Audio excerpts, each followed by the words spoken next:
الحمدللہ رب العالمین الصلاۃ والسلام علیک محمد صلی اللہ علیہ وآلہ وسلم۔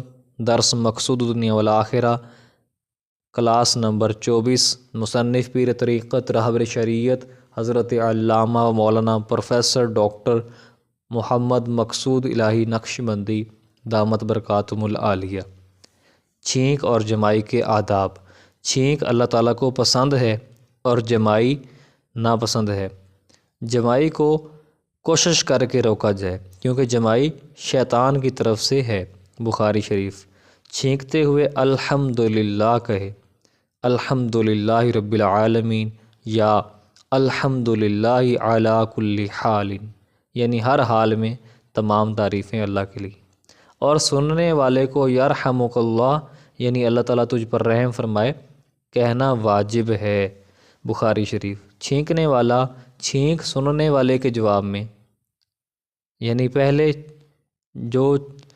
جس کو چھینک آئی وہ کہے گا الحمدللہ رب العالمین، سننے والا کہے گا یرحمک اللہ، اور پھر چھینکنے والا خود جواب دے گا یہدیکم اللہ ویصلح بالکم، اللہ تعالیٰ تمہیں ہدایت کی توفیق دے اور تمہارے دلوں کو نیک فرمائے۔ ترمذی شریف۔ 2 یا 3 بار چھینک کا جواب واجب ہے۔ اگر 2 یا 3 دفعہ چھینک ایک ساتھ ایک کے بعد ایک آئے تو الرجل مزکوم، یعنی اس کو زکام ہے کہنا چاہیے۔ ترمذی شریف۔ جمائی یا چھینک آنے پر اپنا منہ اپنے ہاتھ سے یا کپڑے سے ڈھانپ لیں اور چھینک کی آواز کو پست کریں۔ مسلم شریف۔ رسول اللہ صلی اللہ علیہ وسلم کی حدیث مبارکہ، جب تم میں سے کوئی جمائی لے تو منہ پر اپنا ہاتھ رکھ لے، کیونکہ منہ کھلا ہوا ہو تو شیطان داخل ہوتا ہے۔